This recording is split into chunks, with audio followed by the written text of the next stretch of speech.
And then he was like, "You have a 400-kilogram skeleton, Wolverine. You're nearly as heavy as Blob, Wolverine." Why would he assume adamantium has twice the density as tungsten? I expected better from Magneto. I know, right? Like, clearly it's closer to titanium. Logan, your claws wouldn't be indestructible if adamantium had the density of titanium. That's barely denser than bone. Well, I guess you guys just don't understand my powers. Adamantium is rather mysterious. Yeah, I'm glad I don't have that problem. I'm just plain old Cyclops. Nothing strange about me. I mean, do you want me to say it? Say what? Scott, why did you do this? Oh, you're in for it now, bub. What's the big deal, guys? What did I say that was wrong? I think he wants you to say it, Professor. Well, then I guess I'd better say it. Time to whip out the baby oil. What? I have dry skin. Scott, what are you shooting out of your eyes? Well, Professor, I thought it was obvious. It's a laser beam. Wrong. What do you mean, wrong? Everyone knows I shoot lasers. I'm afraid science disagrees. Well, then science is wrong. How dare you question science? Doesn't science say your healing factor gives you cancer? I'm going back to my baby oil. And now a word from our sponsor. Do you like explosions? Realistic physics? Or explosions? Well then, you should check out War Thunder. It's a massive online free-to-play military action game where you can blow stuff up. And the weapon technology is really cool. There's night vision, so you can blow stuff up in the dark. Drones, so you can blow stuff up from far away. X-ray vision, so you can see the stuff that you blew up. Oh yeah, and there's also nukes. You know, a game like this is fun because they actually got the physics right. Like, it's actually realistic. Unlike someone else I know. You can play as tanks, planes, helicopters, maybe even a bit of all three. If you're a fan of military history, you'll definitely appreciate the level of detail. And if you're not, then don't worry, you can customize your vehicle. This would definitely strike fear into the hearts of men, right? There's no health bars. Every hit on an enemy has an effect. You immobilize a tank by hitting its track, or even ignite their fuel tank if you're a bit of a pyromaniac. It's actually realistic. The new Tusk Force updates lets you play as the BMO Plot T battle tank, Boot Game 3 surface-to-air missile system, and the highly agile Hornet fighters. You can do some pretty fun tricks with them. War Thunder is free to play. It's available on PC, PlayStation, and Xbox. You can use my link in the description to get some pretty cool stuff. New players get 100,000 Silver Lions, new vehicles, more XP, exclusive skins, and more. And if consoles aren't your thing, then try War Thunder Mobile. It's the same epic game that you can play on the go. Download it for free on iOS and Android. So check out that link after the video. Bye-bye. Okay, Scott, let's talk lasers. Laser is actually an acronym. It stands for Light Amplification by Stimulated Emission of Radiation. The key word here is radiation. A laser is a form of electromagnetic radiation. It's really just a concentrated beam of photons, which are the particles of light. I thought the keywords were stimulated emission. Hey, Jean? Wolverine, please stop being weird. How am I being weird? When you said that you were rubbing oil over yourself. Well, sorry for looking after my skin. Now, despite having no rest mass, photons do carry a bit of momentum, so a concentrated beam of it can push things, even if just a little. The force from such a beam on an absorbing surface is defined as the beam's intensity times impact area divided by the speed of light. So if you want to push something harder, you can either increase the beam intensity or target a larger area. I don't really see where you're going with this, Professor. My optic blasts push people backwards, and the physics agrees. Then let's see how closely it agrees, shall we? Let's assume you fired a blast at Toad, who weighs 80 kilograms. You push him backwards at a speed of 5 meters per second in just a tenth of a second. In other words, your blast immediately sends him flying backwards. Seems realistic so far, right? Well, not really. I mean, how the hell do Toad's powers make sense? How does anyone's powers make sense? Jeez, Jean. Emo much? Well, they call me Dark Phoenix for a reason. Please be my wife. The average acceleration from this blast is velocity divided by time.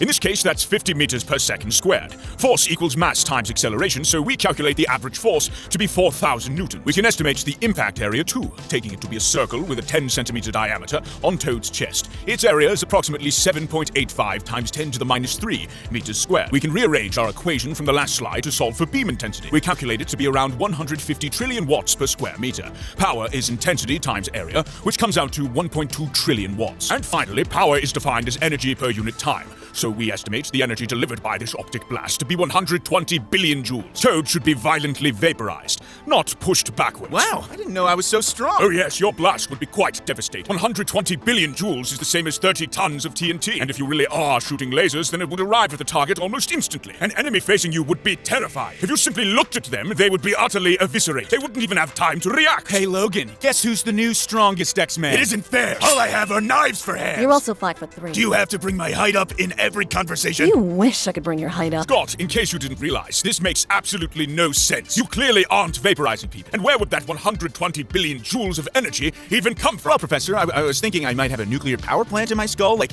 Like a really small one, you know? If you did, then you'd have brain cancer. Maybe that explains why he's so boring. Gene! Nah, cancer makes you more interesting. Just look at Deadpool or Popeye. How exactly does spinach give you super strength again? Hello, we're talking about me! Scott, you are incredibly boring. Let's be honest. Well, I have another theory on where I get my awesome power from. The sun! You're not getting trillions of watts of energy from the sun. Also, you're not Superman. He's as boring as Superman. Gene, what is with you today? I'm very hungry. Exactly right, Gene. Scott's body must be fueling the beam, but if it was, then even a short burst would be fatal. The mass of fuel required is equal to the required energy divided by the energy per kilogram of fuel. For human fat, you get around 37 megajoules of energy per kilogram. So to get the 120 billion joules required for the laser blast, approximately 3,000 kilograms of body fat needs to be burned. Damn, no wonder he has such great abs. That comment was kind of weird, Logan, but my confidence is really low right now, so I'll take it. Clearly, this isn't possible, so you can't be shooting lasers. You wouldn't have the energy, and if you did, then there wouldn't really be much drama to our fights, you know? Okay, fine then. It's not lasers. It's plasma beams. Scott, stop making up powers. Look, I got confused, okay? I thought it was lasers, but it was plasma. Guys, what's plasma? What's the plasma with you?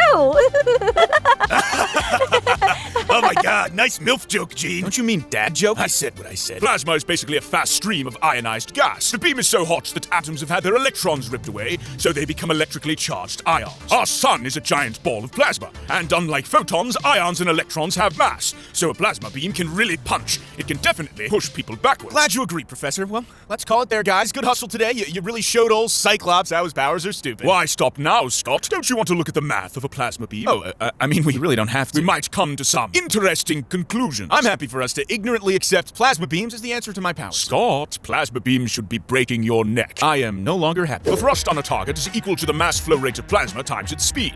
Makes sense, right? If a lot of mass is flowing or the beam is fast, then it'll pack more of a punch. And the power of the plasma jet is equal to 1/2 times mass flow rate and velocity squared. Hey, that first equation kind of looks like that F equals MA one we always see. And the second looks like the equation for kinetic energy. 1/2 mv squared. Very good. They look like those because they're built from exactly the same principles. Newton's laws are hiding inside these formulas. It's just mass, speed, and energy expressed in a different way. I love science. Now let's actually put them to work. We'll use the force we calculated earlier and set the plasma speed to 30,000 meters per second. That's fast for sure, but not unreasonable. Space produces plasma way faster than that. The required mass flow is force divided by speed, approximately 0.13 kilograms per second. The power required is 1/2 force times velocity, which comes out to 60 megawatts. But what we're really interested in is the torque on Scott's neck. Let's assume the distance from the base of his skull to his eyes is 10 centimeters. Then the torque is the force from his eyes times the distance to the back of his skull, which is 400 Newton meters. Human necks only manage tens of Newton meters, so naturally Scott's neck should break. That's a load of baloney, Professor. Scott, language! Well, it is. I don't shoot beams at 30,000 meters per second. He just makes up numbers to make me look stupid. Well, actually, we didn't even use the equations for a plasma jet to come to that conclusion. I just wanted to show them to you. I am a teacher after all. Then why wouldn't shooting light break my neck? We just reused the force we calculated there. Well, it would, but the whole shooting lasers thing is a real can of worms. Plasma is much more realistic, but not for your neck, since, it still gets snapped. Summer's neck be like, I have neck pain. Logan, that doesn't even make any sense. Neither do your powers. My honor! As an aside, you should be pushed backwards when you fire your blast. Dividing force by mass, we calculate your acceleration to be 50 meters per second squared. Assuming you have good shoes, we set the coefficient of friction to 0.8. We can then estimate the friction on the floor to be equal to that coefficient times your weight, approximately 627 newtons. This is much less than the 4,000 newtons of recoil you experience, so friction can't stop it. You slide backwards instantly. Summers be like, time to fire my blast. I sure hope I don't hit the wall behind me. Ow! I hit the wall behind me. Who put that wall behind me? The standard for humor these days has dropped concerningly low. You know what isn't dropping low? The temperature when you fire your optic blast. Nice segue, Professor. I do try. You're not going to use the T word, are you? Tacos? Are we in tacos? I'm so hungry. Thermodynamics. Curse you, physics! Switching from light to plasma is a thermodynamic nightmare. Let's actually use some of those plasma jet numbers we calculated earlier. We calculated your beam's power to be 60 megawatts, remember? Well, guess what, Scott? Not all of that power is going to be perfectly efficient. A fraction of it will be converted to heat. You're going to start doing math now, aren't you? That's my line, bub. The equation we'll be using is this. It's a little scary looking, I admit. It's called the Stefan-Boltzmann law, and it allows us to calculate thermal radiation. The radiated power is equal to the product of emissivity, Stefan-Boltzmann constant, surface area of the hot object emitting the radiation, and the difference between the fourth power of the object's surface temperature and the ambient temperature. This may seem abstract, but you actually already know this. You know, for example, that a large hot surface emits lots of heat, and a smaller, colder surface doesn't. This equation is simply a way to quantify that. Professor, could you please use it to show us stupid what Scott is? Same question, but replace Scott with Summers. I'd be happy to. Let's be optimistic and assume Scott's eyes are 90% efficient. We calculated the plasma beam to have a power of 60 megawatts, so the radiated power lost as heat is 10% of that, 6 megawatts. Emissivity is 0.9 since we set efficiency to 90%. Let's also assume that the area of the beam is approximately 0.01 square meters. Then, after we plug in all of those numbers and do a little rearranging, we calculate the beam's surface temperature to be a whopping 10,000 kelvins. That's almost twice as hot as the surface of the sun. Professor, that's utterly ridiculous! You're telling me, Bub? I really need to look into copyright law. This short optic blast, which sends Toad backwards, produces a heat hotter than the sun. And honestly, it should really be hotter because 90% efficiency was very generous. 70% is closer to real plasma devices, and in that case, the heat is twice as much. Here's a drawing to illustrate what your body should be experiencing when you fire your blast. Did you draw this with your feet? Summers, what the hell? You're not the man I fell in love with anymore. My artistic skills aside, your visor should be a miniature sun during the blast, which begs the question, how exactly does your visor stop your beams? You, of all people, should know better than anyone. My visor absorbs the energy. Yeah, no. I don't really think that makes sense. At these intensities, it should turn your visor into a hot plate. Every watt of power removed from the beam is a watt of heat absorbed by your visor. It would instantly melt or fracture. Well, it obviously wouldn't because it's made from ruby quartz. Scott, neither ruby nor quartz are going to stop this. Ruby is brittle and not very good at absorbing heat. Quartz tolerates heat, but it doesn't just magic away megawatts. Honestly, sapphire or diamond would be better, but even they would need cooling under a laser this powerful. A laser? I thought we decided that his beams can't be lasers. Well, the beam being a laser is the only way absorption makes any sense. If it was plasma, then you'd need magnetic fields to bend it.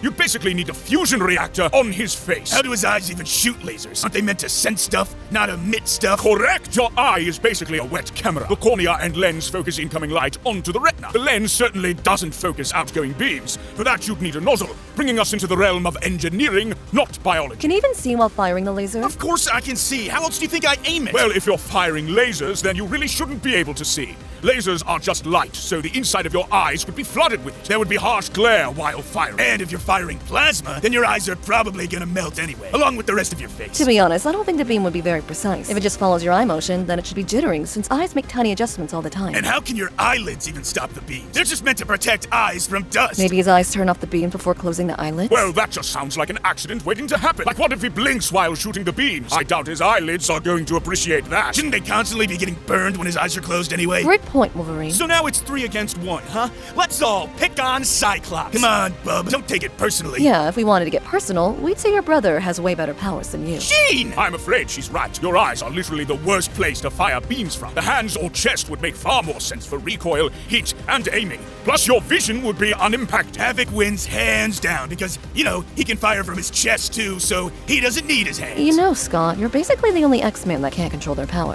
What about you? I'm bound to a cosmic firebird god, so that doesn't count. Yes, Summers, that doesn't count. It is worrying that you haven't gotten any better at controlling it. You have the most dangerous, least flexible power, and you're the leader? Oh, hey, it's Cyclops, the guy who shoots nukes out of his eyes. He's blind while doing that, by the way. Want to go on a mission with him? That was very funny, Professor. I know my audience. Guys, Summers has a sun in each eye socket. Dear God, you're right. His powers are incredible. Yeah, not so lame now, am I? We could be planetary threat buddies. I was kind of hoping we could be more than buddies, but sure. We need to put you in a Death Star and keep the world in line. Magneto's already got one of those. We gotta kick him out. Say no more, team. Leave this to me. Oh, actually, your powers don't work against him. What? Well, a laser is just light, which is just a form of electromagnetic radiation, and Magnus is the master of magnetism, so... Well, what if I shoot plasma? Plasma's electrically charged, and electricity and magnetism are deeply connected, so, yeah, not gonna work. You suck, You Summers. can't even beat Magneto? What a joke. Wow, talk about whiplash. Sure that's not from your eye lasers?